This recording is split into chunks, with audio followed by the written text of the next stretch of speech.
ውድ ቻናላችን ቤተሰቦች እንኳን ወደ ቻናላችን በደና መጣችሁ። ትናንትና ምሽት ላይ በተደረገው ጨዋታ እንግዲህ በኑኔዝ አንድ ጎልና እንደዚሁም በመሐመድ ሳላህ ሁለት ጎሎች ታግዞ ሊቨርፑል ሳውዛምፕተንን 3-1 በሆነ ውጤት ማሸነፍ ችሏል። ከጨዋታው በኋላ እንግዲህ አሰልጣኝ አርነ ስሎት እንደዚሁም መሐመድ ሳላህ በጨዋታው ዙሪያ አስተያየት ሰጥተው ነበር። ምን አይነት አስተያየት ሰጡ የሚለውን ነገር ይዤላችሁ መጥቻለሁ። በተጨማሪም ደግሞ በጨዋታው ላይ መነሳት ያለባቸው አንዳንድ ነጥቦችንም የምንመለከት ይሆናል። እስከ መጨረሻው ደቂቃ ድረስ አብራችሁኝ እንድትቆዩ በአክብሮት ጋብዛለሁ።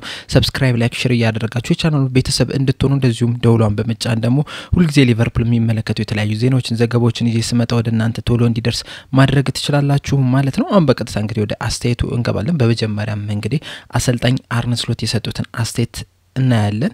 በመጀመሪያ አስተያየት የሰጡት እንግዲህ በጨዋታው ዙሪያ ነበር። ፈርስት ሃፍ እና ሰከንድ ሃፍ እንግዲህ የተለያየ አይነት ጨዋታ ነበር የሚመስለው። ፈርስት ሃፍ ላይ እንግዲህ ሊቨርፑሎች ጥሩ አይደለም የነበሩትና በእረፍቱ ምንድነው ያደረጉት እንደዛ እንዲለወጡ ያደረገባቸው ምክንያት ተብሎ ተጠይቀው ነበር። እሳቸው በምላሻቸው ምንድነው ያሉት? ፈርስት ሃፍ ላይ እንግዲህ ጥሩ አይደለም የነበረው፣ ሙገሳም አልሰጧቸውም በእረፍት ሰዓት።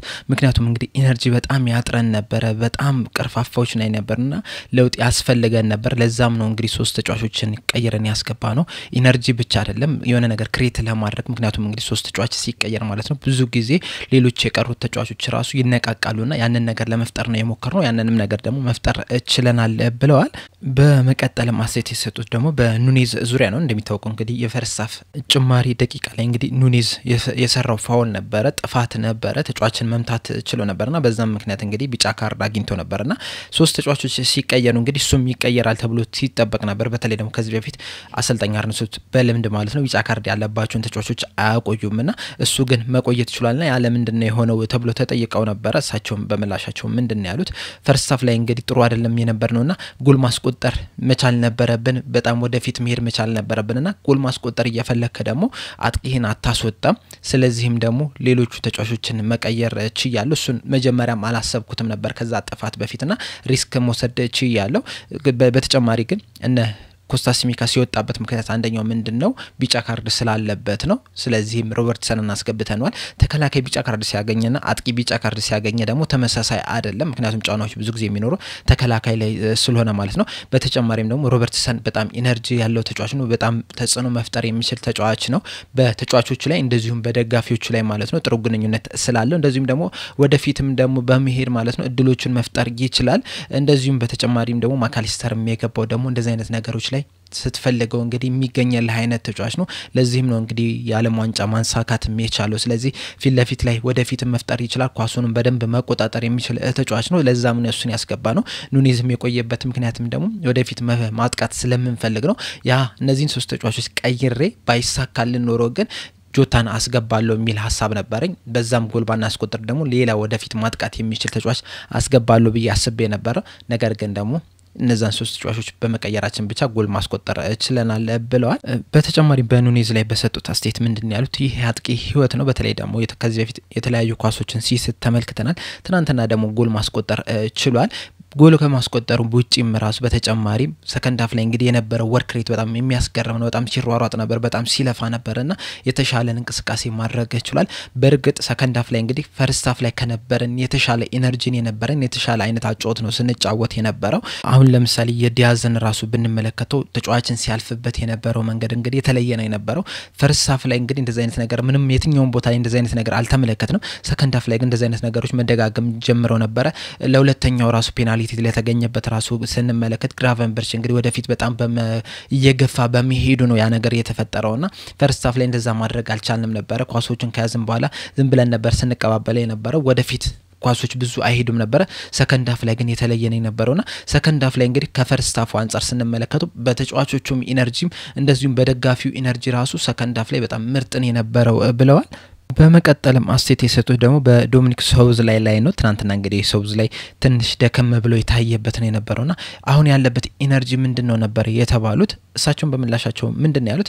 ከዚህ በፊት እንግዲህ ሁሉ ጊዜም ስለ ሳውዝ ላይ ስናነሳው ምንድነው ሁሌም በጣም ጠንካራ ታታሪ የሚባል ተጫዋች ነውና በጣም ኢነርጂ ያለው ተጫዋች ነው። ሁሌም ስለሱ ስናነሳ ትዝ የሚል ማሽን የሆነ ተጫዋች ነውና በትናንትናው ላይ ግን ጥሩ አይደለም የነበረው። ምናልባት የኔ ስህተት ሊሆን ይችላል። ጨዋታው ላይ ማጫወት አልነበረብኝም። ምክንያቱም ከዚህ አስተያየት እንግዲህ በጣም ብዙ ኢነርጂዎችን ሉዝ ስላደረገ ደግነቱ ግን ምንድነው ትናንትና 45 ደቂቃ ብቻ ነው የተጫወተው ስለዚህ የተሻለ እረፍት ማግኘት ይችላል 90 ደቂቃ ከማጫወተው የተሻለ 45 ደቂቃ ብቻ መጫወቱ እንግዲህ እረፍት ሊያገኝ ይችላል ከዚህም በኋላም እንግዲህ ወደ ምናቀው ኢነርጂው ታታሪነቱ ይመለሳል ብዬ እጠብቃለሁ ከዛ በተጨማሪም ግን ስለ መሃል ሜዳ ስናነሳ ግን ማለት ነው ሳውዝ ላይ ብቻ አይደለም ጥሩ ተጫዋቾች ያሉን የተለያዩ ጥሩ የሚባሉ ተጫዋቾች አሉን አሁን ትናንትና ላይ እንግዲህ ኤሊየት ተቀይሮ ከገባ በኋላ ራሱ ጥሩ ኢነርጂ ማምጣት ይችላል ቡድኑን ራሱን እንዲያሸንፍ መርዳት ይችላል ባለፈው ከፒኤስጂ ጨዋታ ጋርም እንድናሸንፍ እንግዲህ ረድቶናል በትናንትናው ጨዋታም እንግዲህ እንደዛው ረድቶናል ስለዚህ ጥሩ የመሃል ሜዳ ተጫዋቾች አሉን ብለዋል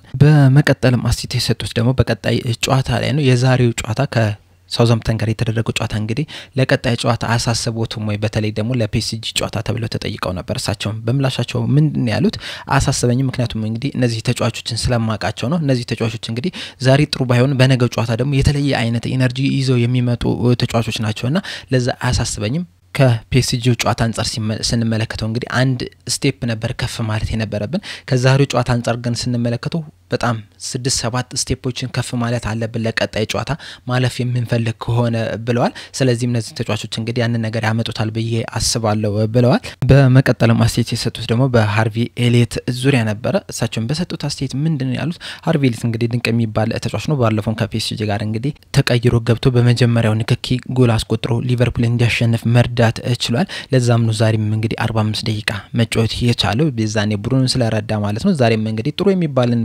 ጊዜን ማሳለፍ ይችላል ቡድኑን እንዲያሸንፍ መርዳት ይችላል ነገር ግን ደግሞ ሁሉ ጊዜ ሌሎችን ተጫዋቾች የምናሰልፍበት ደግሞ ምክንያት አለን እነሱን ማመን አለብን እስካሁን ድረስ በሰሩት ስራ ለዛም ነው እንግዲህ ሌሎች ተጫዋቾች ብዙ የመጫወት እድል ያገኙ ያሉን ነገር ግን ደግሞ እንደ አዲስ የዛሬውን ጨዋታ ብንጫወት ግን በቋሚ አሰላለፍ ውስጥ የመጀመር ቻንሱ ግን በጣም የሰፋ ነው እነዚህን ዛሬውን አሰላለፍ እንግዲህ መቀየርበት ቻንስ የሰፋ ይሆን ነበር ነገር ግን እንደዛ ማድረግ ስለማይቻል ያንን አላደረግንም ብለዋል ተጨማሪም በሃርቪ ኤሊየት ዙሪያ በሰጡት አስተያየት ምንድነው ያሉት ከዚህ በኋላ እንግዲህ 9 ጨዋታዎች አሉብን በፕሪሚየር ሊጉ እንደዚሁም ደግሞ በሻምፒዮንስ ሊጉም ከዚህ በኋላ ጥቂት ጨዋታዎች ይቀሩናል ብዬ ተስፋ አደርጋለሁና በእነዛ ጨዋታዎች ላይ እንግዲህ ለመሰለፍ እድል አለው ብቻ ከሱ የሚጠበቀው በተቀይሮ በገባ ቁጥር እንግዲህ እንደዚህ አይነት ነገሮችን ማሳየት መቻል ነው እንደዚህ አይነት ፐርፎርማንስ ማሳየት መቀጠል መቻል አለበት ሁሉ ጊዜም እንግዲህ ስለነዚህ ተጫዋቾች ስናነሳ በተለይ ስለ ኤንዶ ስለ ሃርቪ ኤሊየት ስናነሳ እንግዲህ ብዙ ጨዋታዎችን እየተጫወቱ አይደለም ነገር ግን ደግሞ ተቀይረው በገቡ ሰዓት ግን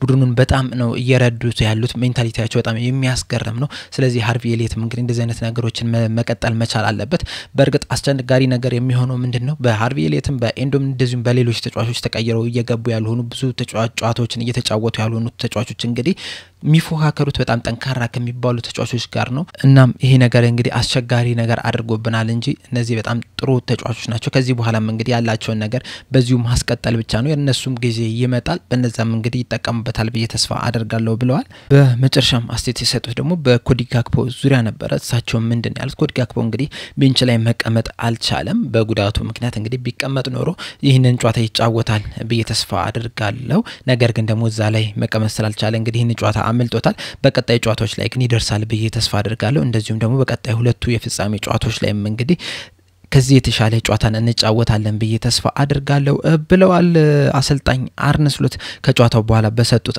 አስተያየት በመቀጠልም እንግዲህ አስተያየትን የሰጠው መሐመድ ሳላህ ነበረ መሐመድ ሳላህ እንግዲህ በጨዋታው ዙሪያ በሰጠው አስተያየት ምንድነው ያለው ጨዋታው ሲጀመር እንግዲህ ጥሩ የጌም ፕላን ነበር ነገር ግን ደግሞ የነሱ የተሻለ ስለነበረ ለነሱ ሰርቶላቸዋል ነገር ግን ሰከንድ አፍ ላይ እንግዲህ የተሻለን ቡድን ሆነን መቅረብ ይችላልናል በዛም እንግዲህ አሸንፈን መውጣት ይችላልናል በዛም ደስተኛ ነን ብሏል በመቀጠል ማስተያየት የሰጠው ደግሞ በእረፍት ሰዓት ምን እንደተነጋገሩ ነበር እሱም ምንድነው ያለው አሰልጣኙ በጣም ጮሆብን ነበር ወይም እኛ ላይ በጣም ሲወቅሰን ነበር ይህም ደግሞ አንድ ጊዜ የሚገባን ነገር ነው እንደዚህ አይነት ነገሮች ያስፈልጋል ምክንያቱም ፈርስት አፍ ላይ ጥሩ አይደለም የነበር ነው በጣም ስሎ ይሆን አጫወት ነው የነበረና ፈጠን ያለ ጨዋታ መጫወት አልቻልንም ነበር ያም ነገር አስፈልገውናል ሰከንድ አፍ ላይ እንግዲህ ተሻለን ሆነን እንድንወጣ ብሏል በተጨማሪም በጨዋታው ዙሪያ በሰጠው አስተያየት ምንድነው ያለው ዛሬ ጥሩ አይደለም የተጫወት ነው በጣም መጥፎ ጨዋታ ነው የነበረው ፈርስት አፍ ላይ የተጫወት ነው ሰከንድ አፍ ላይ ተሻለን መጫወት ይችላልናል እናም ደግሞ ዋንጫ ማሳካት የምትፈልግ ከሆነ የሻምፒዮንስ ሊጉንም የፕሪሚየር ሊጉንም ዋንጫ ማሳካት የምትፈልግ ከሆነ እንደዚህ አይነት ጨዋታዎችን ማሸነፍ አለብህ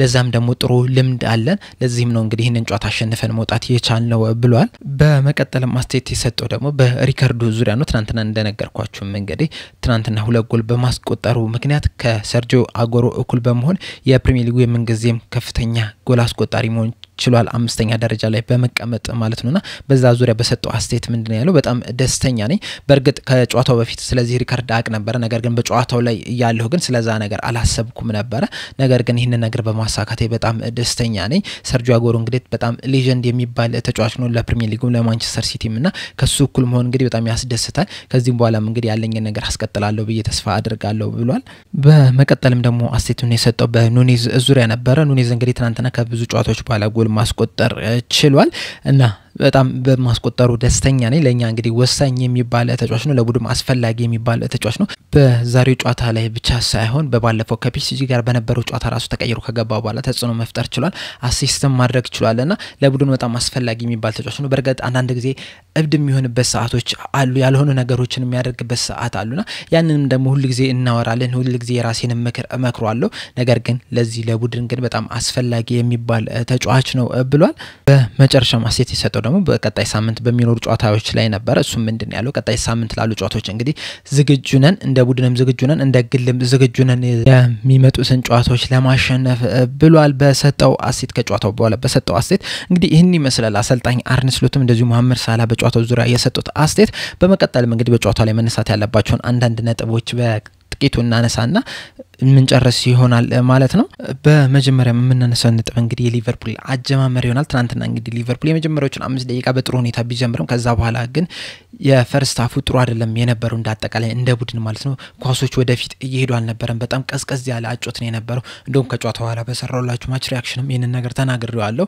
አንዳንድ ጊዜ እንደዚህ አይነት ተጋጣሚዎች ሲያጋጥሙ በጣም ዲፕ የሆነ መከላከል ያለው ከኋላ በጣም ብዙ ተጫዋቾች አብዝተው የሚከላከሉ ከሆነ እንግዲህ ባገኘው አጋጣሚ ሁላ ኳሶቹ ፈጠን ሊሉ ይገባል ነገር ግን ሊቨርፑሎች ያንን ሲያደርጉ አልነበረም በጣም የተረጋጋ ነበር ጨዋታ ነበር ያ ደግሞ ተጋጣሚው ቡድን ሰብሰብ እንዲደራጅ ያደርገው ነበርና በጣም ስሎ የሆነ አጀማመር ነበረው ኢነርጂ በጣም ያንሳቸው ነበር እነ ሳቡት ላይ ኢነርጂያቸው በጣም ብዙ ሆኖ ነበር ምንም ያህል ፍጥነት አልነበረባቸውም ከርቲስ ጆንስ እንደምናውቀው ብዙ ጊዜ ኳሱን ይዛል ኳሱን ለመያዝ በጣም የሚጠቅም ተጫዋች ነው ነገር ግን ደግሞ በፍጥነት ኳሶችን የሚያሰራጭ ተጫዋች አይነት አይደለም ብዙ ጊዜ እንደተመለከትነውና በጣም ስሎ የሆነ አጀማመር ነው የጀመሩት ሊቨርፑሎች ይሄ ነገር እንግዲህ በትናንትና ጨዋታ ብቻ አይደለም ካለፉት 4 ጨዋታዎች እንግዲህ በሶስቱ ላይ እንደዚህ አይነት ነገሮች ነው እየተከሰተ ያለው አንደኛው በትናንትና ጨዋታ ላይ ሁለተኛው በፒኤስጂ ጨዋታ ላይ ሶስተኛው ደግሞ በማንቸስተር ሲቲ ጨዋታ ላይ ማለት ነው ከዛ ውስጥ እንግዲህ ከነዚህ አራት ጨዋታዎች ውስጥ የተሻለ ጨዋታ ነው የተጫወተው ከኒውካስል ጋር ባደረግነው ጨዋታ ነው እንጂ በእነዚህ 3 ጨዋታዎች ላይ እንግዲህ ኳሱን ራሱ በደንብ መቆጣጠር አልቻልንም ነበር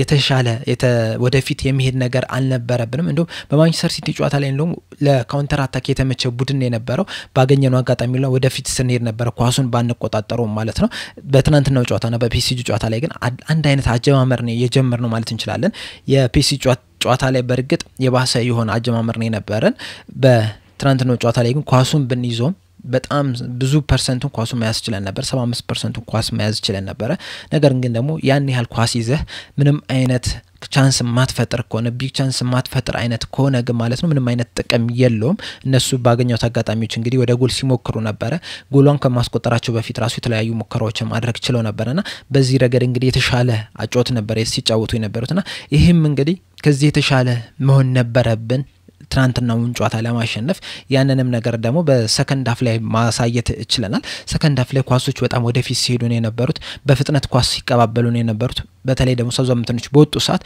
የሊቨርፑል ተጫዋቾች ያንን ነገር በፍጥነት ሲቀይሩ ተመልክተናል እንደዚሁም ስሩቦሎችን ራሱ በተደጋጋሚ ስንመለከት ነበር የተሻለ ቦታ ሆነው ተጫዋቾች ሲቀበሉ ተመልክተናል እንደዚሁም ደግሞ በኢነርጂ ሌቨል ለራሱ የሰከንድ ሃፍ የተሻለ ኢነርጂ ነው የነበረው ከሙሉ ተጫዋቾች አንፃር ስንመለከተው እንደዚሁም ኳሱ ራሱ ወደፊት በጣም ሲሄድ ነበር በተለይ ማካሊስተር የመግባቱ ነገር አንደኛ የጠቀመን ይሄ ነው ኳስ በያዘ ሰዓት እንግዲህ ወደፊት ሰንጥቀው የሚልካቸው ኳሶች አሉና ያ ነገር ደግሞ ለሊቨርፑል ተጫዋቾች የተመቸ እንዲሆን አድርጎታልና በደንብ የተነቃቃ ቲም ነው የተመለከተነው ሰከንድ ሃፍ ላይ ቲሙ ብቻ ሳይሆን እንግዲህ ደጋፊዎችም የተነቃቁ ነበሩ ለዛም ነው እንግዲህ በተጀመረ በ10 ደቂቃ ውስጥ 2 ጎሎችን በማስቆጠር እንግዲህ የማሸነፊያውን መንገድ የጀመርነው በትናንትናው ጨዋታ ላይ ሌላው ማንሳት ያለብን የኑኔዝን ጉዳይ ነው። ኑኔዝ እንግዲህ ፈርስት ሃፍ ላይ የሰራው ፋውል በጣም የሚያስጠላ ፋውል ነው። ከዚህ በፊትም እንግዲህ የተመለከትናቸው ሁኔታዎች አሉ ከሱ ጋር እንደውም ትዝ የሚላችሁ ከሆነ አምና ይመስለኛል የመጀመሪያው ጨዋታ ላይ በቀይ ካርድ የወጣበት አምና ወይስ ካቻምል እንደዚህ ከፉልሃም ተጫዋች ጋር ተጋጭቶ ማለት ነውና አንዳንድ ጊዜ ማለት ነው የሆነ ግልፍተኝነት ይታይበታልና ያ ግልፍተኝነቱ ደግሞ ወደ ቀይ ካርዶች እየመሩት ነው ያሉት። ትናንትና ራሱ ማለት ነው አግኝቶት ቢሆን ኖሮ ተጫዋቹን በቀይ ካርድ የመውጣት ቻንሱ የሰፋ ነው የነበረውና ለሊቨርፑል ደግሞ ያ ጥሩ የሚባል ዜና አይሆንለትም እኔ ነበረው እና እንደዚህ አይነት ነገሮችን መቆጣጠር መቻል አለበት። አንደኛ ምንድነው ብዙ ጎሎችን እያስቆጠረ አይደለም። አሁን ለምሳሌ በየአመቱ 20 እና ከዛ በላይ ጎል የሚያስቆጥር ተጫዋች ሆኖ እንደዚህ አይነት ግልፍተኝነት ቢኖርበት ኦኬ በፕሪሚየር ሊጉ ማለት ነው። ነገር ግን ደግሞ እንደዚህ አይነት ጎሎችን እያስቆጠረ አይደለም ያለው ያገኛቸውንም ቻንሶች እየሳተን ያለውና በእንደዚህ አይነት ሁኔታ ላይ ግልፍተኛ ሆኖ ቢጫ ካርድ በቀይ ካርድ የሚወጣ ከሆነ ደግሞ ቡድኑን ለተጨማሪ ጉዳት ነው የሚዳረገውና ከዚህ የበለጠ መሻሻል መቻል አለበት። ሌላኛው የምናየው ተጫዋች ደግሞ ሃርቪ ኤሊየት ነው። ሃርቪ ኤሊየት እንግዲህ ድንቅ የሚባል ተጫዋች ነው። እኔ በጣም ከመወዳቸው ተጫዋቾች መካከል እንግዲህ አንደኛው ነው። የሊቨርፑል ደጋፊ ሆኖ ነው ያደገውና እዚህ ክለብ ውስጥ መጫወት የሚፈልግ ተጫዋች ነው። የተሻለም ተጫዋች ነው። በትናንትና ጨዋታ ላይ እንደው ከጨዋታው በፊት ራሱ ግምታዊ አሰላለፍ ስነግራችሁ በነበረበት ሰዓት እንግዲህ ሃርቪ ኤሊየት እዛ ቦታ ላይ መጫወት አለበት ስላችሁ ነው የነበረውና ትናንትና እንግዲህ የተመለከትነው ያንን ነገር ነው። ፈርስት ሃፍ ጀምሮ መጫወት የነበረበት ተጫዋች ነው። ሳውዝ ላይ ትናንትና ምንም አይነት ጨዋታው ላይ አልነበረም። ኳሶቹን ራሱ ለመንካት የሚፈልግ አይነት ተጫዋች አይደለም የነበረው። ሲደበቅ የነበረ ነው የሚመስሉ ጨዋታው ላይ የትኛው ጋር ኳስ ነካ ቢባል ራሱ ትዝ የሚለን አይመስለኝም። ምን አይነት ተጽዕኖ ጨዋታው ላይ እንደፈጠረው ራሱ ማየት አንችልምና በጣም ተዳክሞ ነው የተመለከትነው። ምክንያቱም ባለፈው በቤሲጂ ጨዋታ ላይ እንግዲህ በጣም ሲሯሯጥ የነበረ ተጫዋች ነው። ከላይ ታች ሲሯሯጥ የነበረ ተጫዋች ስለሆነ እንግዲህ ትናንትና እረፍት ሊሰጠው የሚገባ ተጫዋች ነበረ በትናንትናው ጨዋታ ላይ። እሱ ብቻ ሳይሆን ሌሎችም ተጫዋቾች እንግዲህ እረፍት የሚሰጣቸው ይገባ ነበር። በተለይ ደግሞ ሳውዛምፕተን ከመሆኑ አንፃር ቡድኑ ማለት ነውና በትናንትናው ጨዋታ ላይ ኤንዶ መጀመር ነበረበት። እንደዚሁም ደግሞ ኤሊየትም በጨዋታው ላይ መጀመር መቻል ነበረበት። እንደዚሁም ደግሞ ሌሎች ተጫዋቾች ራሱ በጨዋታው ላይ ቻንስ ሊሰጣቸው ይገባ ነበር። በርግጥ ሊቨርፑል በፈርስት ሃፍ ላይ መመራቱ ነው እንግዲህ ሌሎች ተጫዋቾች እድል እንዳይሰጣቸው ያደረገው። ነገር ግን ደግሞ ከዚህ ተሻለ ቡድን መመልከት ነበረብን። በተለይ ደግሞ ቀጣይ ለሚመጡበት ጨዋታዎች ስንመለከት የትናንትናው ብቃት እንግዲህ በጣም አሳሳቢ ያደርጓል። አሁን ቀጣይ ሁለት ጨዋታዎችን በቻምፒየንስ ሊጉ ከፒኤስጂ ጋር የምናደርገው ጨዋታ አለ። እንደዚሁም በሊግ ካፕ የፍጻሜ ጨዋታ ደግሞ ከኒውካስል ጋር የምናደርገው ጨዋታ አለ።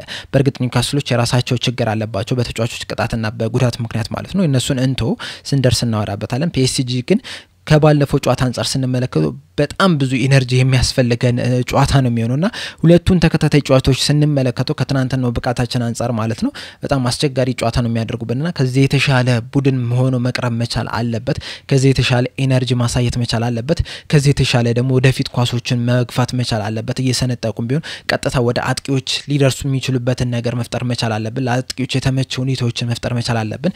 ዝም ብለን ኳሱን ጎንና ጎን ፓስ ስላደረገን ውጤታማ አንሆንም። ወደፊት በመሰንጠቅ ነው እንግዲህ ጥሩ ቡድን መስራት የሚቻለው እንደዚሁም ደግሞ ጎሎችን ማስቆጠር የሚቻለውና ያንን ነገር ማድረግ መቻል አለብን ብዬ አስባለሁ።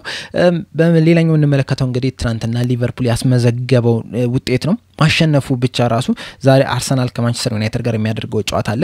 ከዛ ጨዋታ በፊት እንግዲህ በ16 ነጥብ እንድንመራ አድርጎናልና ይህም ነገር እንግዲህ በጣም ትልቅ የሚባል ነገር ነው። ምክንያቱም እንግዲህ ለአርሰናሎች ላይ በጣም ተጽዕኖ መፍጠር የሚችል ጨዋታ ነው የሆነው የትናንትናው ጨዋታ። ከዚህ በኋላ እንግዲህ 9 ጨዋታዎች ብቻ ናቸው የቀሩት ለሊቨርፑሎች።